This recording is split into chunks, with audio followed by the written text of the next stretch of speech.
Would you like to play some football?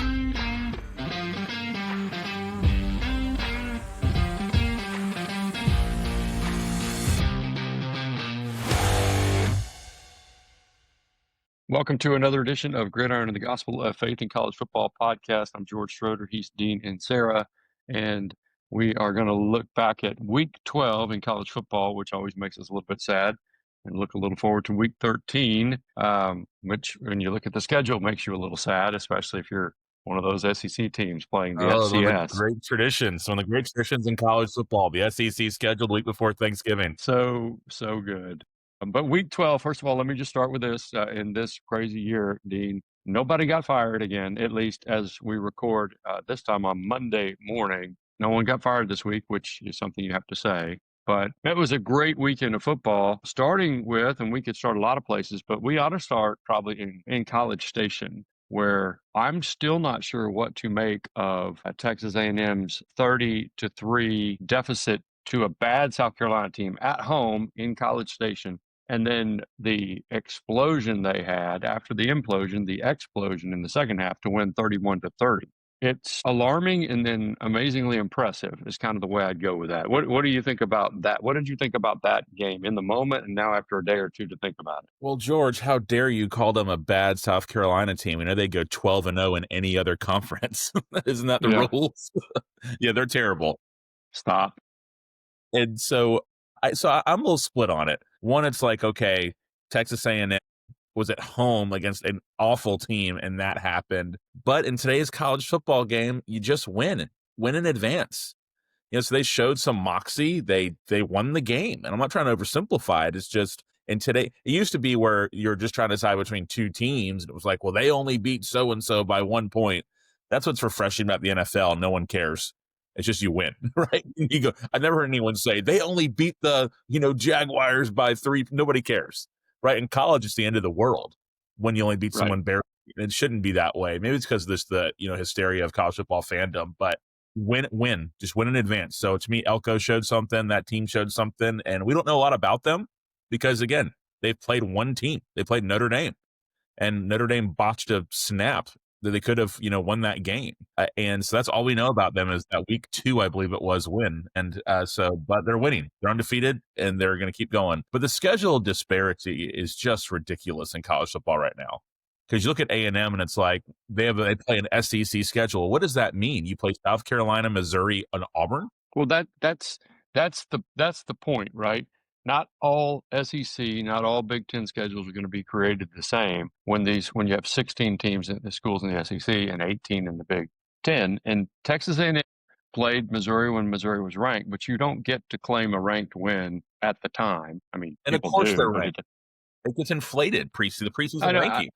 Right, that's a separate thing. But you're not wrong. But whereas Alabama and Georgia and Oklahoma and several of these other teams that were or are contenders in the SEC, playoff contenders, played a more difficult schedule. It's not A&M's fault. It's not the SEC did it on purpose, but just the nature of these conferences is Texas A&M had a schedule that was against the bottom feeders of the SEC this year. Now, they largely done what you ought to do with them, but Arkansas, which still doesn't have an SEC win, gave them all they wanted. Now, that was on the road in Fayetteville. Then, obviously, South Carolina, had South Carolina mustered anything in the second half, is going to pull off a monumental upset at College Station. They didn't, and that's to A&M's credit, but they haven't played in those Georgia versus Texas, Oklahoma to Alabama games like we saw this last weekend, Ole Miss going to Oklahoma and winning. They haven't played any of those schools, so they're hanging their hat on unbeaten in the SEC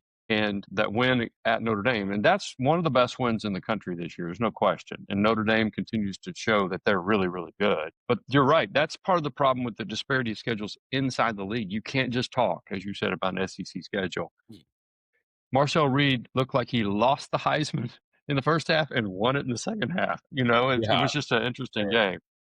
Hey, I think Mendoza's the guy, but you're right about Reed. I don't agree. I don't disagree. I think Mendoza, Indiana, really, really has played well, and Indiana looks really good. Well, they're for real. Speaking of the SEC, though, Georgia popping Texas 35-10. Now they scored a couple touchdowns late, but they really dominated. There were some key pivot points in the early in the second half or in the third quarter. But Georgia popping Texas does two things. One, we're going to hear a little bit, but Texas with 3 losses, even if they were to win at home against A&M Thanksgiving weekend, not this week but next week, they're not in the playoff. That's not happening. You can construct all sorts of scenarios, but it involves way too many other schools in and outside the SEC losing. So it removed Texas finally. But man, Texas has, Georgia has rounded into shape. I've not been sure what to think about Georgia all year long. I think, never mind the records, that Texas has a 0 in the loss column in the SEC, and Georgia has the home loss to Alabama. I think Georgia's the best team in the SEC. They're really good. If there was one team I would not want to play in the playoffs right now, it'd be Georgia. That does not mean I think they're better than Ohio State. I just think they're the most dangerous right now. Like, they just seem Well, they're going to be more battle tested. Yeah, absolutely. And also Texas lost to Florida. It's wild that these things don't matter. We get so we get enthralled by logos and big stadiums. I think it does.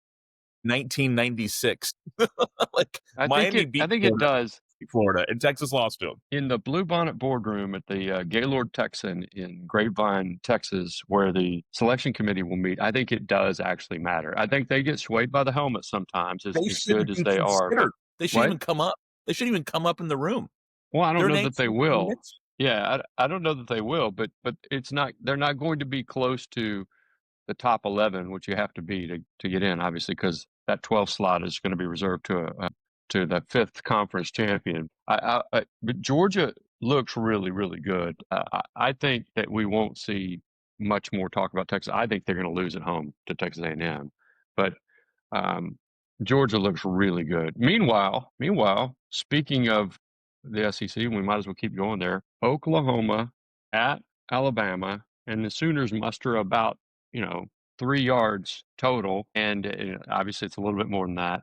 Their offense is clunking along. Mateer has never returned to the form that he was pre-thumb surgery, but their defense is what Brent Venables, in one of my all-time favorite lines when he's an assistant coach, he called somebody else's defense a bowling ball full of butcher knives. That's what their defense is. It's really good, and he brings pass rushes all the time from places you don't know how he got there. And they really caused Ty Simpson in Alabama a lot of trouble, and won in Tuscaloosa 23-21. And the Sooners are firmly in the playoff mix. They got to beat a Missouri team with a third-team quarterback at home and an LSU team that is barely functioning at home. They could lose either of them, but probably won't. If they don't, they're in the playoff. Oh yeah, they're very good, and I think that they deserve every bit of it. But again, if they lose one of those games, I'm sorry. If you lose 3 games, you're out.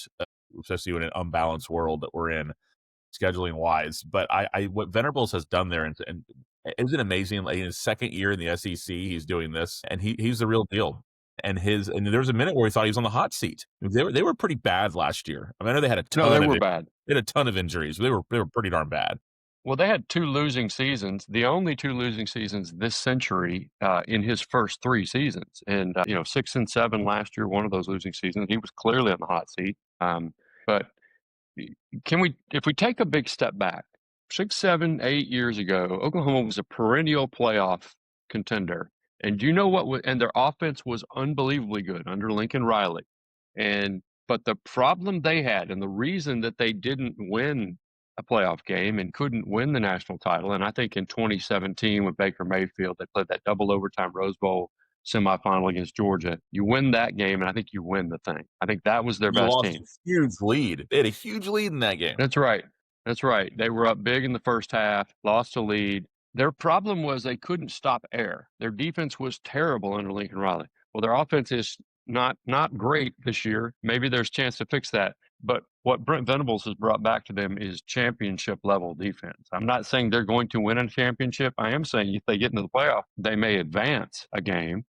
Yeah. Because they've got a defense that can shut people down, and their offense has a pulse. But they used to have a defense without a pulse, and so that's good. So I'm really impressed with that. Now, Venables is a defensive savant, and so him bringing defense back, I hope the Sooner fans appreciate that, because that is an amazing thing, and you can win games when your defense is dragging an offense around. You can't really win games all the time consistently when your offense is, at least not against elite teams, when your offense is playing with no defense. So, hey, you said something, Dean, a few minutes ago. You were talking about how in the new world there's going to be these games where you have these crazy games within the game, like South Carolina, Texas A&M, and Texas A&M wins by 1, and you're not really sure what to make of it. Alabama loses at home 23-21 to Oklahoma. And there are probably people, on the message boards. In fact, I know there are, and they will be calling Paul Feinbaum show and the other shows this week, going crazy about Kalen DeBoer. And there's a couple things going on there. One,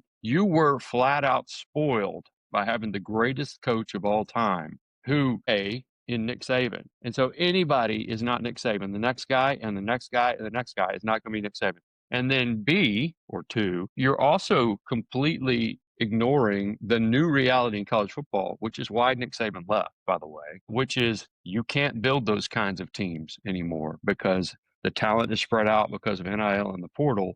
And it's a whole lot closer to college football, to NFL football in terms of the talent being spread out. At least it's sort of the upper echelons. And so you're going to have outcomes like this. And because of the spread out, because of the expansion of the playoff, you can lose a game like this and you're still okay.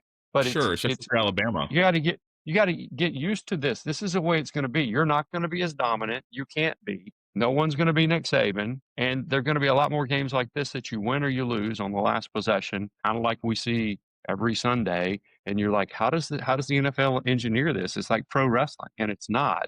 But the talent level is so close. You think it is pro wrestling? Hey, I love pro wrestling. Monday Night Raw, I'll be watching. But here's the thing: the same Kalen DeBoer that's team lost a very good Oklahoma team, also beat Georgia. I mean, the guy can coach. The guy can coach. Georgia. Yeah. I still want to know why losing to one of the worst teams in the ACC at FSU doesn't count. So no one's going to talk about that. It's like those things that even matter. Those things just disappear in the world of college football conversation. I mean, they got manhandled by one of the worst teams in the ACC, and it doesn't matter. It's just, those things just make me laugh. But I'm a DeBoer guy. He's won everywhere he's gone. This is a very good football coach. And you're right. Say different people have to realize it is not your father's college football. It's not even your big brother's college football. It's changed fast. And I think it's going to be a rare day when we see. It looks like Ohio State's going to do it, but I think undefeated is going to be less and less frequent. And another thing is these teams, like if you're Ohio State's getting beat up for their schedule. But preseason, we'd have been like, man, Ohio State, Penn State is stay home and watch TV. We thought that was going to be an elite game, right? And we didn't know Michigan was going to be as mediocre as. We did Michigan, but also Michigan, what is 8-2? I mean, it's like Michigan lost at OU, which turns out to be a good loss for them. Yeah, and a really good win for OU. But 8-2 and rounded into shape. Yeah, they don't look like a playoff team, but their record looks like one. So obviously, winning a conference championship matters and is a big deal. But if you're Indiana and Ohio State and you both walk into the Big Ten championship undefeated, how are you approaching that game? I know we're not coaches, but how are you thinking about that game? Because obviously you want to win, and to hang a banner of a conference championship is significant for everyone. I'm sure there's bonuses for coaches, maybe players even have them. I'm not sure how that works behind the scenes, but it really doesn't matter. Like, it matters obviously in terms of the banner and history, and you winning a conference championship is obviously a goal you set before the season as a team. But I'm pulling starters, man. Like, pretty early. I'm treating it like the NFL almost, when you already got a playoff clinch, because those teams are locked. I hope we don't get to that. I know, but I'm just wondering, that's gonna be a lot of the conversation in the media. Well, one of the things that right, no, you're not wrong, and I think we are nearing the era where conference championships aren't going to matter very much at all. Now, keep in mind, the top five ranked conference champions get an automatic berth into the playoff. In this case, let's say it's Indiana and Ohio State, they're both going to be in the playoff. And if it's whoever it is, and we won't know who the two SEC teams are until and not this Saturday, but the Saturday after Thanksgiving, the way it's setting up. But whoever those two teams are both going to be in the playoff. And so I understand what you're saying. It makes all the sense in the world to think through that, and we're not there yet. But that'll be the kind of questions you have. Now, it'll be important for seeding in the playoff, but both those schools in both those leagues are going to be already in the playoff. The only way it matters is if you had the old Big Ten setup or the old SEC setup with the East and the West, and the underdog team, Northwestern, which used to go somehow win the Big Ten West, and they'd play Ohio State. I know. and they'd get drilled. Or Iowa would find their way in, and they would punt their way to a victory. They win the conference title and find their way into the playoff at 9-3 or 8-4, or I guess 9-4 with that 13th game. That matters, but we are rapidly reaching with the fact that they've gotten rid of the fact where you get an automatic bye for being one of the top 4 conference champions, and I think that was the right thing to do because last year better teams were seated behind those top 4 conference champions. But losing the bye makes the conference championship mean even less in most of these leagues because you're already in the playoff when you get there. I don't disagree with you. That said, what if you're Ohio State and you're already in the playoff, or you're Michigan one year and you're already in the playoff, and that final game, regular season game of the year is the game? Oh, yeah.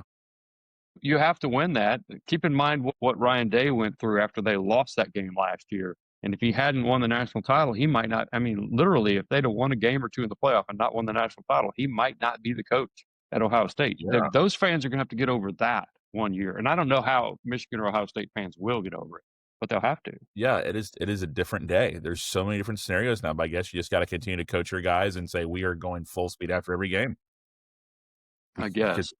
Yeah, and I guess that's gonna be the media conversation. They're both undefeated. That's gonna be the media conversation that week. Yeah, no, that's right. Well, so the ACC, which you pay close attention to as a guy living in Florida State land, Tallahassee, and then being a lifelong fan of, and this is not Kenny Chesney, insert team here, lifelong fan of Miami.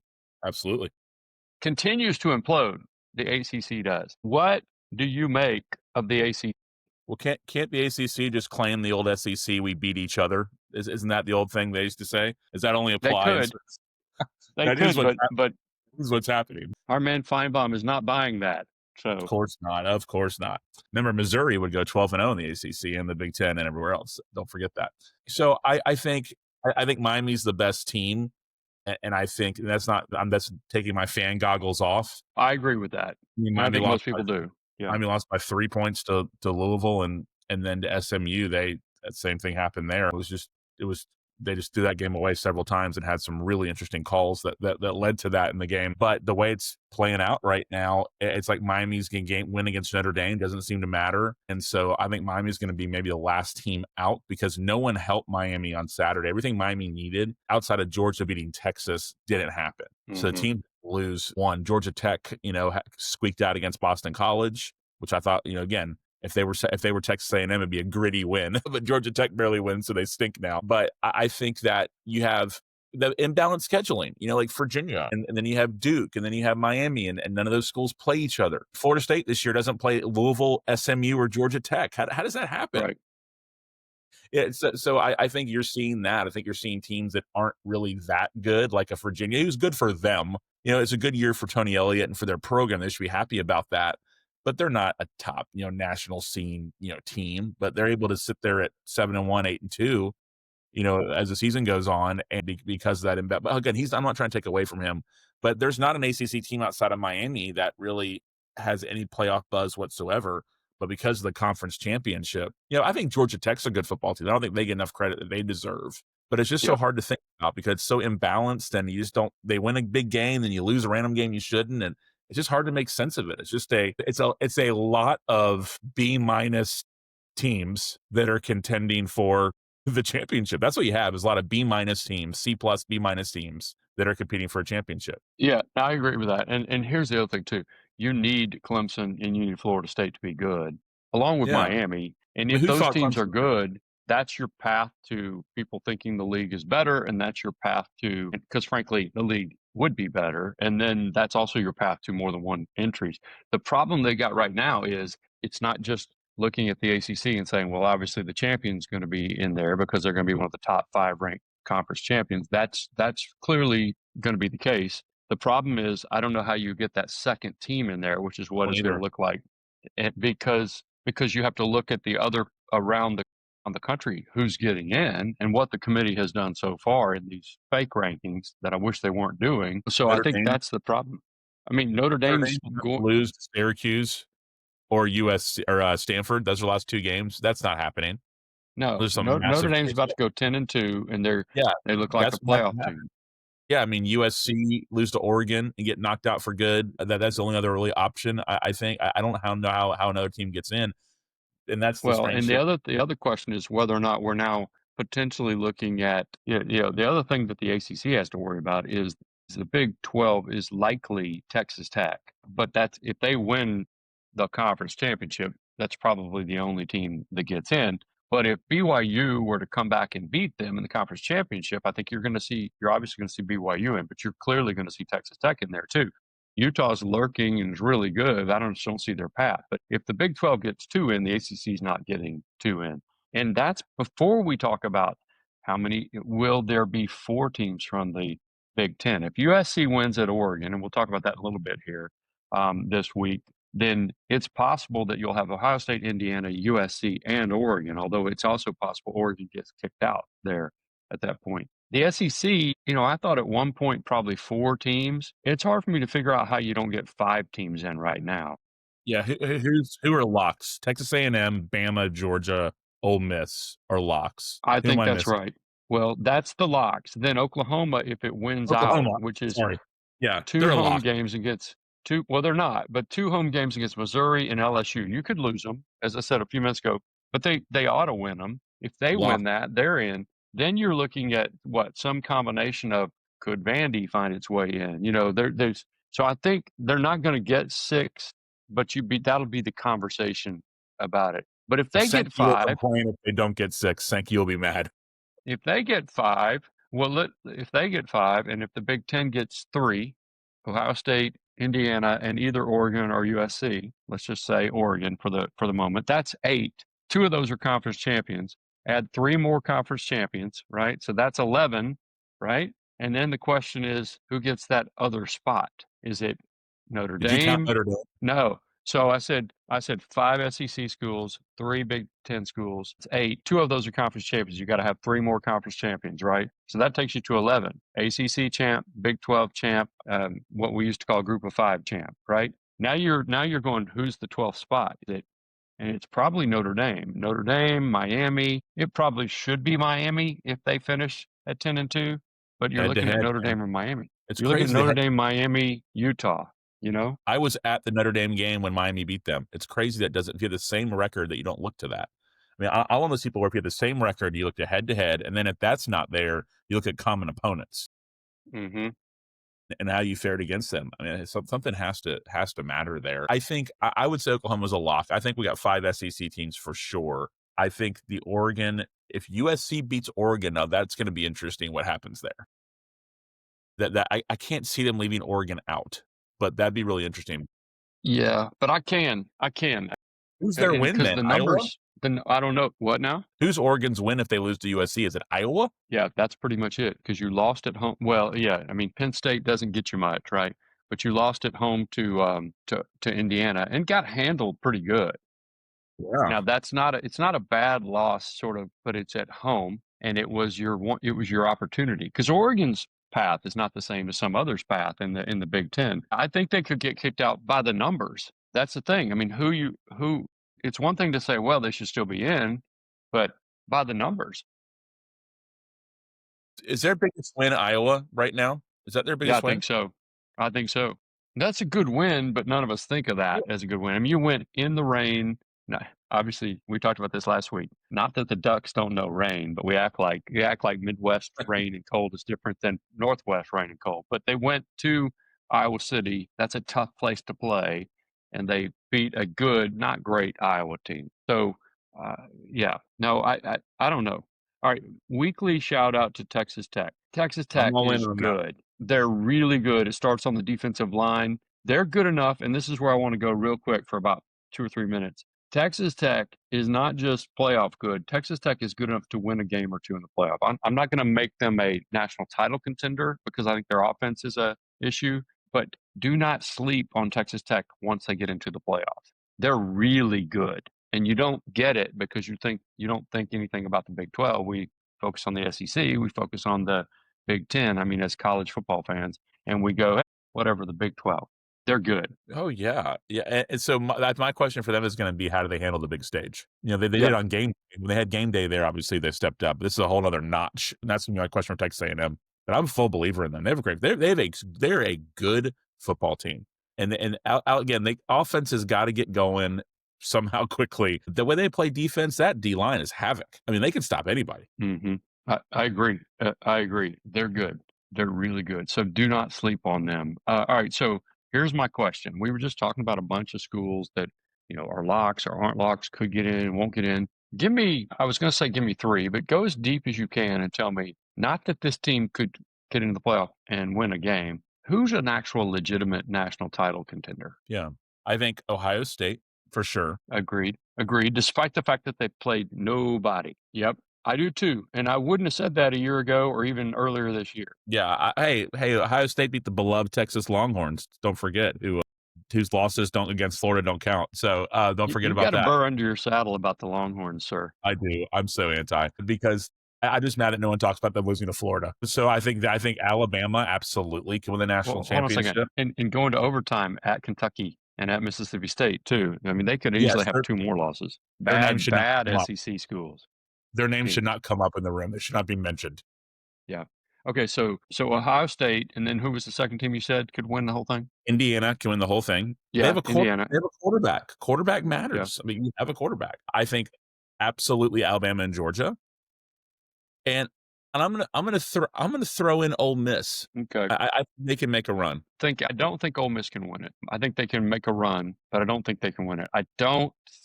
I'm not all the way there on Alabama. I'm all the way there on Georgia and Ohio State, and I'm probably with you on Indiana. What about Notre Dame? See who else could win it. What do you think Notre Dame? Notre Dame is built; they could win it, assuming they get in, and I'm assuming they probably will. They could win it. They're built like that. Oregon. Yeah, ask me next week. Yeah, ask me next week. They have the coach, the quarterback. Anybody else? Let's see.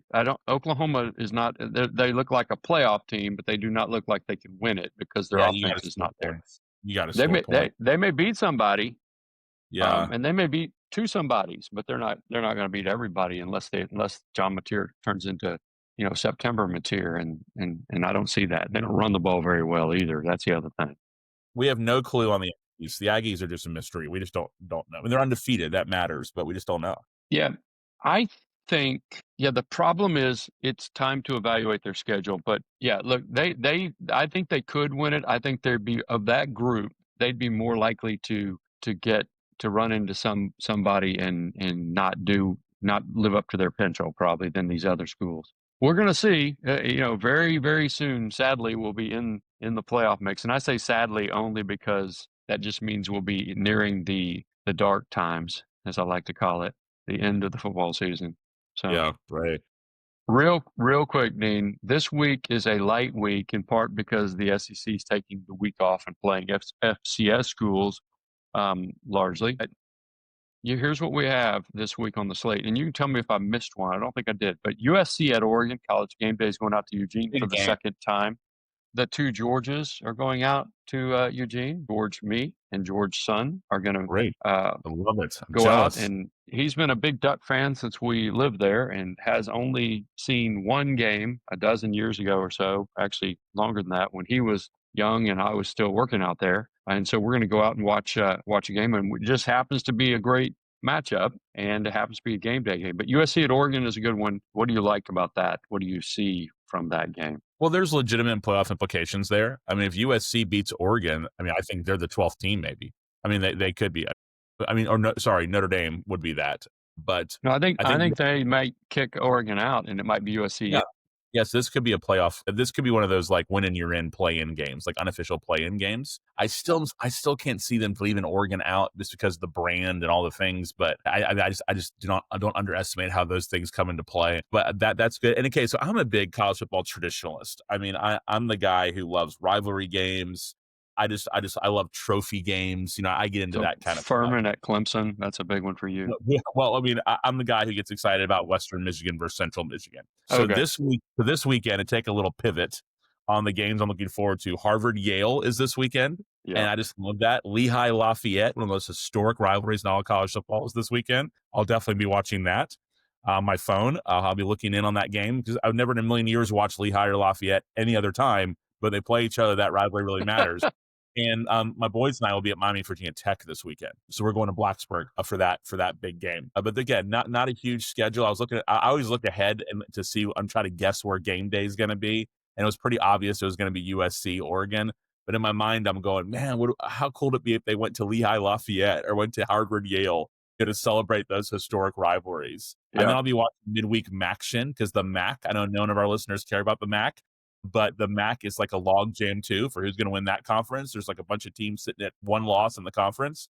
So MACtion Tuesday and Wednesday is pretty significant this week. So I'll be paying attention to those games. In fact, we should have gotten into this. You actually did some in-person MACtion last week. I did. I've always wanted to go. So I flew up to Detroit on Tuesday morning last week, drove to Kalamazoo for Western Michigan, Ohio U. It was absolutely freezing, but it was great. And then after that, I drove the next day to Mount Pleasant, Michigan. I went to Central Michigan versus Buffalo and saw the Chippewas become bowl eligible for the first time in a while under their first year head coach. And it was an absolute great time. Just like if you want pure college football, again, it's not going to be packed stadiums, but if you just want pure college football, guys playing hard, playing for their school, it was great. So I'm hoping to do a different MACtion trip next year. So it's hard for me to go on weekends because I obviously pastor a church, but every now and then I can get away for something like that during the week, and it was really great. They play on Tuesdays and Wednesdays, so you can do that, right? Yeah, so that was really great. It was so cold, but it was really great. I enjoyed it a lot. No, that's really cool. You do know they play September games, right? So, and you could do that, but part of the experience, you got to freeze. It's part of it. They also aren't playing on Tuesdays and Wednesdays in September, so that there's that. But that because of geography, but also because of resources, that is what we would like to affectionately call a bus league, because they quite often bus to the games. It doesn't even make sense to fly to some of the games, right? But yeah, I've never been to a game at a MAC school. I've been to some MAC schools to do some stories through the days, and went to MAC Media Days one time. It was at the Pro Football Hall of Fame in Canton, Ohio, which is kind of cool. Okay. Yeah, you're great. I highly recommend it. Yeah, so I'm glad you got to do that. All right, so USC at Oregon. One more with playoff implications is BYU Cincinnati, because Cincinnati could just take BYU out of the picture. Right. Yeah, I mean Cincinnati's not going to playoffs, but they can knock BYU out for sure. No, they got beat by Arizona at home, and so that takes care of that. But you're right, that's one to watch, and BYU would be on the fringes of at least an opportunity. Utah also really good and is aced out too. And SMU Louisville. Okay. It just matters for ACC championship implications, but yeah, okay, that'd be about it for the weekend. It's a slow weekend. We do have Missouri at Oklahoma, which would be an interesting one, but that tells you, because it's not, that's only interesting if Missouri pulls an upset with a 13 quarterback. Now, there was some thought that there's some reports as we record this early Monday morning this week that Bo Prabula could be back after a couple of 2 or 3 or 4 weeks off with a bad ankle injury. So that could change things a little bit too. But USC, I want to say one thing. They beat Iowa. They had to come from 21-7 down to do it. They did it. It was at home. It ought to be seen as a good win. I don't know what to make of the Trojans except this. They are winning some of those games that they were losing the last couple of years under Lincoln Riley, some of the tough games, and now they get their shot. We all think Oregon's really good, and if you can go to Eugene and beat Oregon, which we've seen is doable, at least by Indiana, then I think all of a sudden you've got to go, okay, USC took a giant step up. But if they just go play credibly in Eugene, they're going to end up, 9-3 in the regular season this year. They won't be a playoff team, but that has to be seen still as them rounding into something versus what you thought about Lincoln Riley's tenure there going into the year. So, yeah, just some green leaves tossed some plaudits tossed Lincoln Riley's way. You cannot put USC in and leave Notre Dame out, in my opinion. Yeah. The only way, no, you're right. I mean, the head-to-head has to come into play at some point. But on the other hand, that takes us back to Miami and Notre Dame too. It does. Yes. So, and that's the problem with all of this. So, all right, well, look, we could keep going, but let's go ahead and stop, and we'll come back with the second half, and we will talk about our shared faith in Christ on the second half of Gridiron and the Gospel of Faith in College Football podcast. We'll be right back right after this. And we're back, second half of Gridiron and the Gospel of Faith and College Football podcast, where we talk about in the second half, our shared faith in Jesus Christ. That's the reason we do this. We love college football, but Jesus loves us and we love him. And so I'm George Schroeder. He's Dean and Sarah. Dean, you're the lead pastor of City Church in Tallahassee, Florida. I know you got something on your mind. You guys are teaching through Colossians as a church right now. So what's on your mind? Yeah, and when I preach the book of the Bible, I try to make sure I'm internalizing it too afterwards, that it's for me as much as it is anyone else. And so Thanksgiving's coming up. I think you're going to talk about that a little bit too, but from Colossians chapter 2, it shows us like the posture of what we should be as Christians. And he says, so then, just as you have received Christ Jesus as Lord, so he's writing this to Christians, he says, continue to walk in him. Like that's his hope. He's saying, okay, since you have received Christ, like keep going. Like I know the world's hard. I know there's competing narratives out there for your attention and for your loyalties. Like keep going. And then he says, being rooted and built up in him and established in the faith, meaning that I'm going to plant my life on this. Yeah, I'm going to root myself in the truth of Christ and in my position with Jesus, that I'm walking with him. Jesus himself said to build your house on the rock rather than on the sand. I just did a devotional for athletic directors who are Christians last week, and talked about the significance of building our lives, on the rock and why that matters, especially in this world.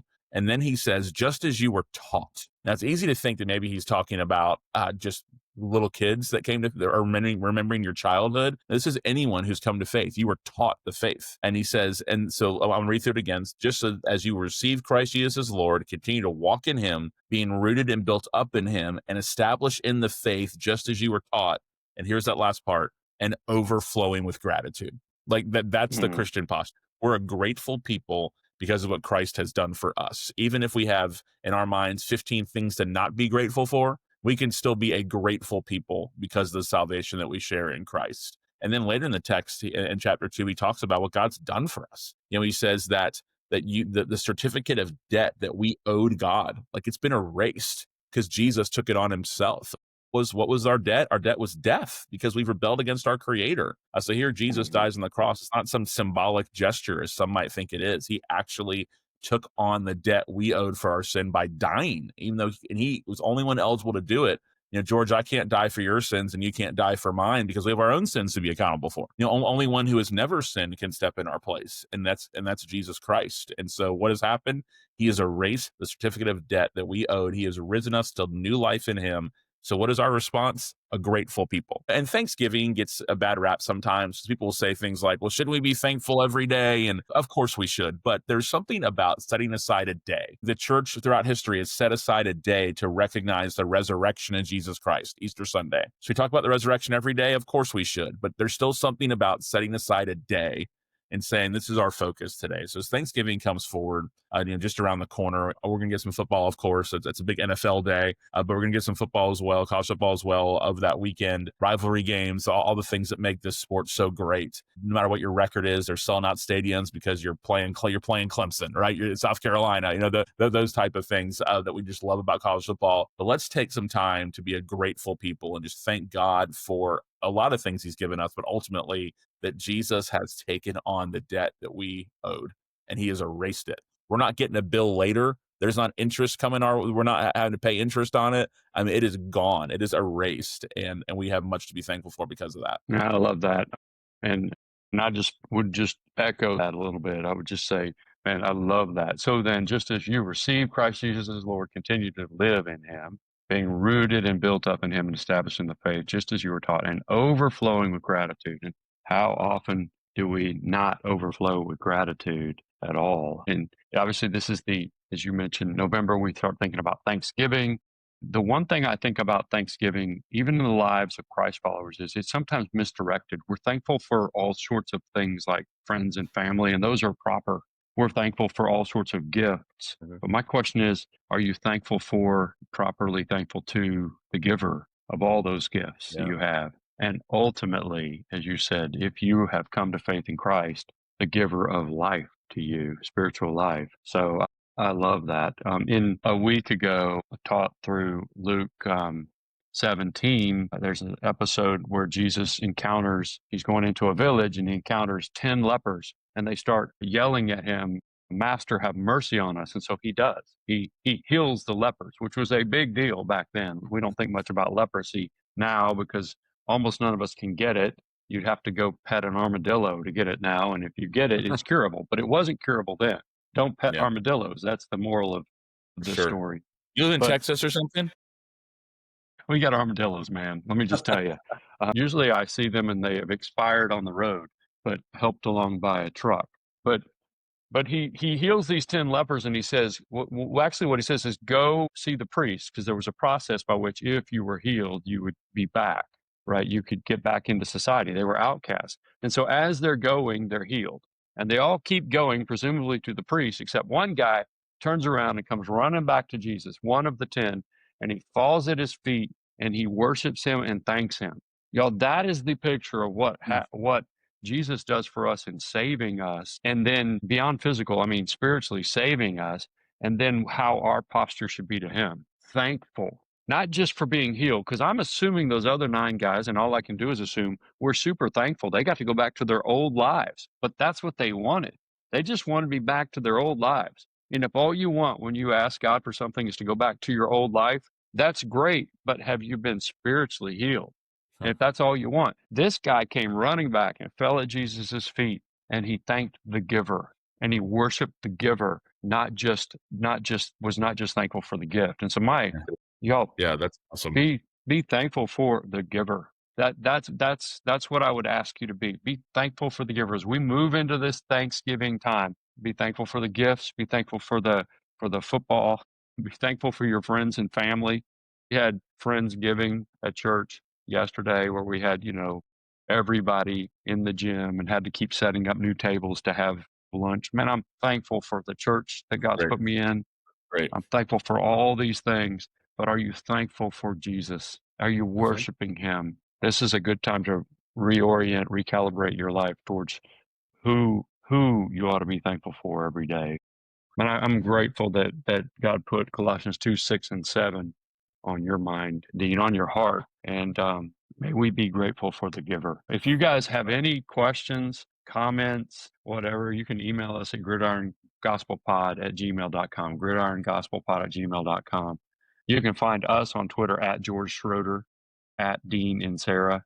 It's DEANINSERRA. It's not like the first time that I introduced Dean to my wife and I said, yeah, Dean and Sarah is coming over. And she must have thought I didn't know how to speak. And she goes, okay. And then Dean walks in. She goes, where's Sarah? But story of my not life. that. My life, my brother's life. That's how it works. It's so good. But at George Schroeder, at Dean and Sarah, or at gridiron_gospel on Twitter. And you can reach out to us. We want to talk about football with you. We'll be glad to do that. But we want to talk about Jesus with you. That's right. That is the purpose that God has given us. And frankly, if you're a Christ follower, it's your purpose too, for his glory, to show and share Jesus. But we'd love to do that with you. You can also find us, by the way, if you're listening to us on a podcast platform and you just want to go look at YouTube, search for Gridiron and the Gospel.